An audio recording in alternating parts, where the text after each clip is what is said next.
there's an old saying, just because you can't see something doesn't mean it's not there.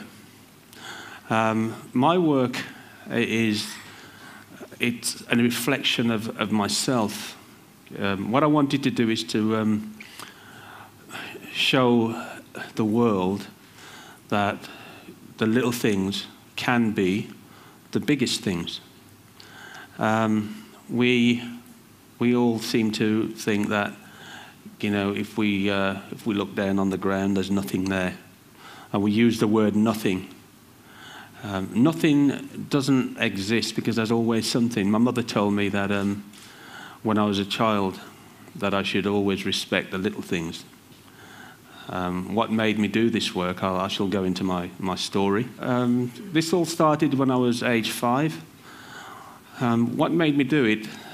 At school, I will admit this, academically I couldn't express myself, so I was more or less classed as nothing. So my world was seen as less.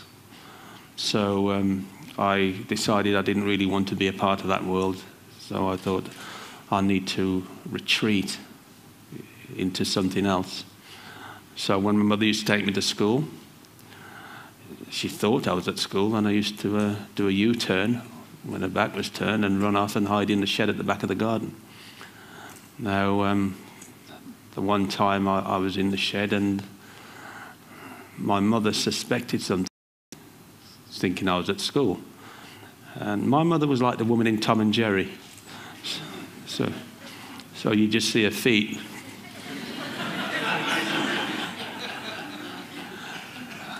So I was hiding in the shed, like that, and all of a sudden,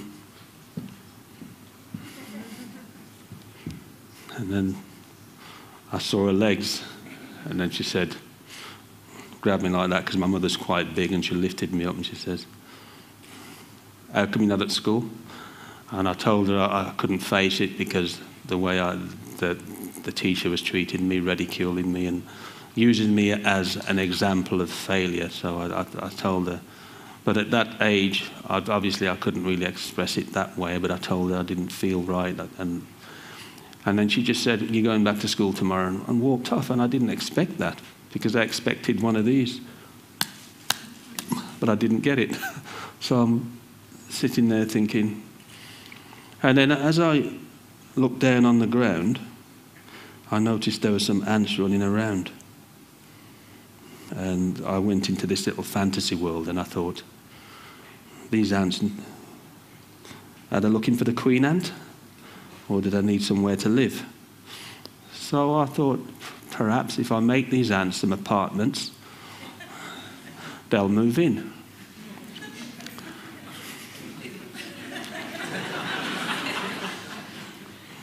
So I did.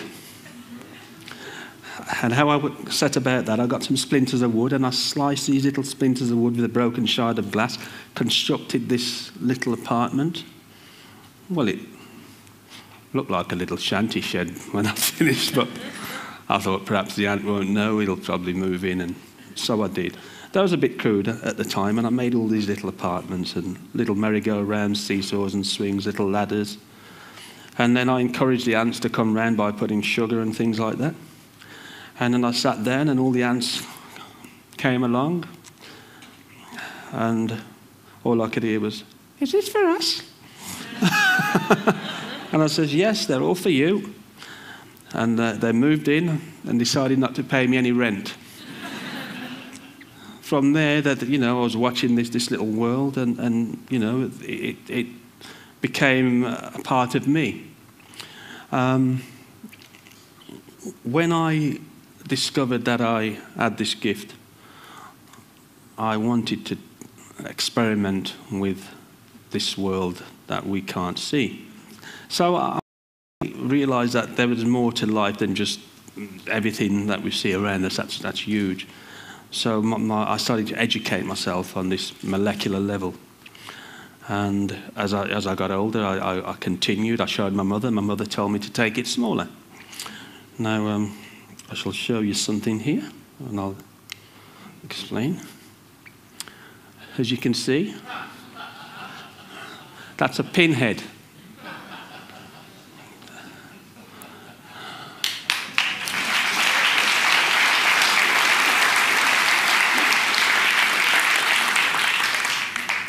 Now, that is called the Huff House.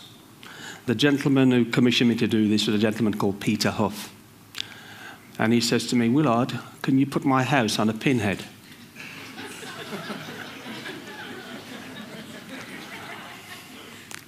So I says, "How are you going to fit in there?"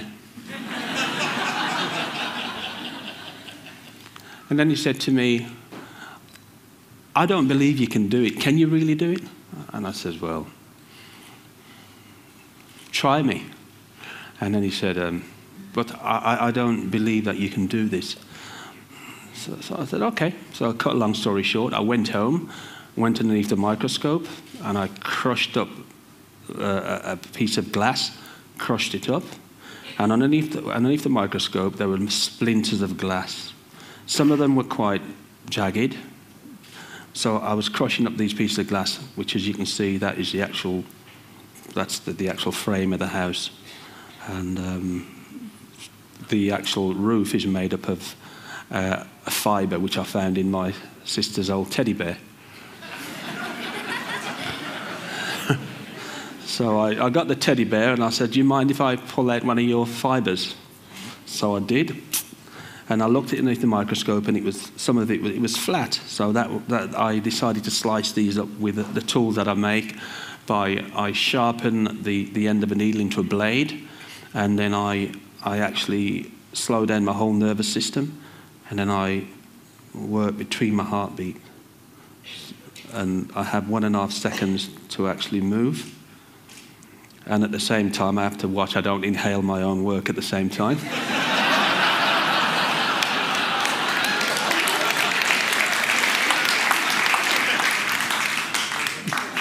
Because that has happened to me. So what I did, like I said, come back to the glass. I found these little bits of glass, and I had to make them square. So I'm thinking, how can I do this? So what I did, I got a oil stone, broke the edge of an oil stone off.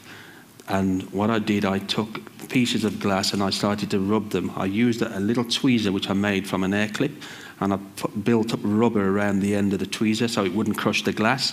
And then I started rubbing very, very gently till some of the edges were quite square. And then I constructed it. And how I constructed it is by making grooves in the top of the pinhead and then pushing the glass in with its own friction. And as I was doing it, what happened, the instrument that I used turned into a catapult, and it went like this. And then that was it. Gone. So I'm thinking, Mr. Huff isn't going to be very happy when I told him his house has gone to into the atmosphere somewhere. So, cut the story short, I decided that I had to go back and do it. So I found some more, and I decided to sort of construct it very, very slowly, holding my breath, working between my heartbeat, and making sure everything's level. Because it's such a small sculpture, yet nothing can go wrong. And I decided to build it up. Then I used fibres out of my jumper, which I held and stretched and made the beams going around the house. And the actual windows and the balcony had to be sort of constructed. I used money spider's web to actually attach certain things, which sent me insane. But I managed to do it. And when I finished it, I came back the next day and noticed the house was occupied. Have we ever heard of a dust mite? Darren Dustmite and his family had moved in. So basically, I'd completed the house, and there you are.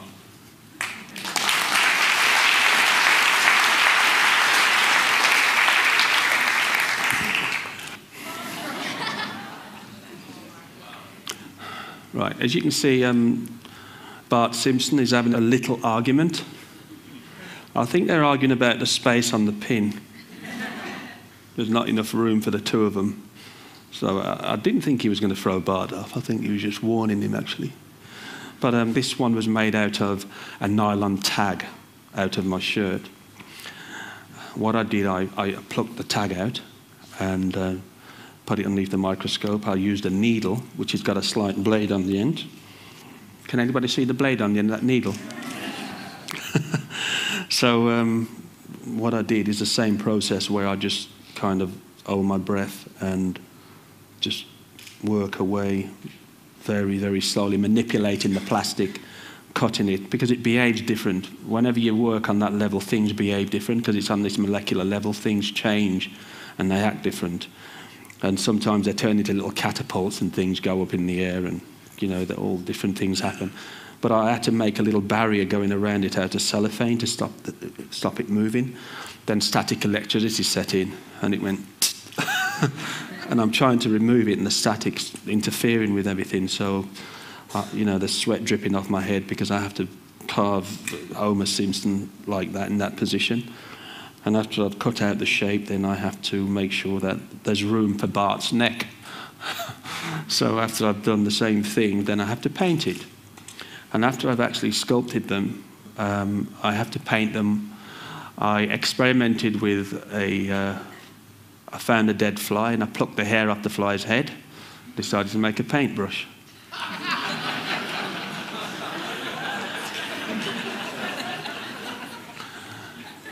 But I would never do it to a living fly. Because I've heard a fly in pain and they go, even though they get on our nerves, I would never kill an insect because, you know, all creatures great and small. You know, there's a hymn that says that. So what I decided to do is to pluck fine hair out of my face. And I looked at it underneath the microscope. That was the paintbrush. And whilst I'm painting, I have to be very careful because the paint starts to turn into little blobs and it starts to dry very quickly, so I have to be very quick. If I'm not, it'll end up looking not like what it's supposed to look like. It could end up looking like Humpty Dumpty or somebody else. So I have to be very, very careful. So this one took me approximately, I would say, 6 to 7 weeks. My work, rough estimate, sometimes 5, 6 to 7 weeks. You can't always anticipate.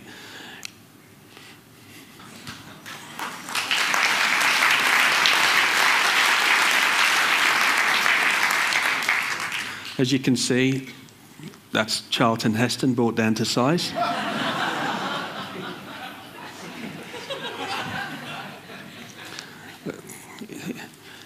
He says to me, Willard, as you can see him saying, why me? I says, I enjoyed your film, that's why. As you can see, there's an aphid fly there. That's just to show the scale and the actual size of the sculpture. I would say it probably measures a 1/4 millimeter. In America, they say a period stop. So I would say if you cut a period stop in half, or full stop, that's about the size of the whole thing. The chariot's made of gold, and Charlton Heston is made of a floating fibre which I took out the air. When the sunlight comes through the window, you see these little fibres. And what I normally do is walk around the room trying to find one. And then I put it underneath the microscope. I remember one time I was doing it and the window was open and there was a lady standing by the bus stop and she saw me walking around like this. And then she looked at me and then I went and then she went, oh, okay, he's not mad. Yeah, to actually do this thing, the actual chariot is made of gold. I had a 24-carat gold ring, and I cut off a little flake of gold, and then I bent it round and made it into the chariot. And the horse is made from nylon, and the spider's web is for the reins on the horse. To get the symmetrical shape of the horse was very difficult, because I had to get the horse to rear up and look as though it was sort of in some kind of action. When I did this one, a gentleman seen it and said to me, there's no way you can do this. You must have used some kind of machine. There's no way a man can do that. It must be a machine. So I said, okay, then if you say it's a machine.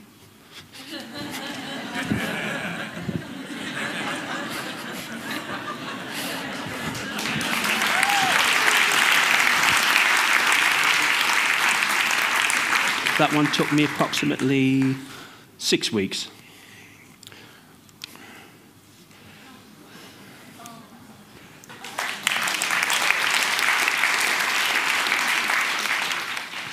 The most famous statue in the world. This one, I would say, was a serious challenge because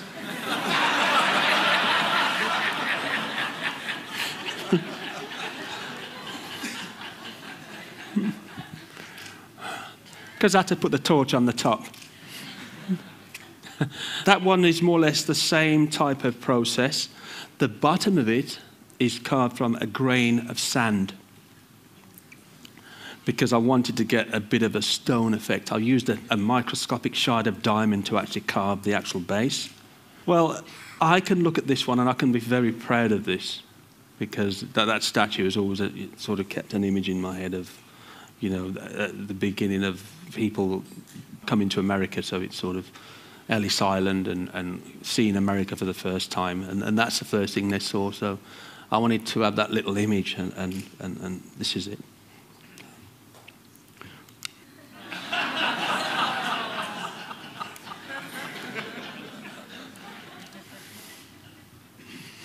And we all know that is the Hulk. I wanted to create movement in the eye of a needle because, as we know, we see needles, but people are not familiar with the eye of a needle, but apart from putting the thread through it. So I broke the needle and made the needle look like the Hulk's broken it.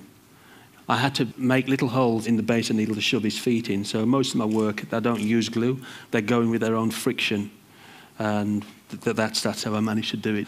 As you can see, he's looking at the moment, he's got a little grimace on his face, and his mouth must be probably about 3 microns. So the eyes are probably about 1 micron or something. That chip there, that's made from 24 karat gold, and I normally rig it with the web of a money spider, but I had to rig it with strands of glue because the web of the spider, it was sending me insane because I couldn't get the web to move off. And that's 24 karat gold, and it's constructed, I built it, constructed each plank of gold, and the whole thing is sort of symmetrical. The flag had to be made out of little strands of gold. You know, it's almost like doing a surgical operation to get this thing right.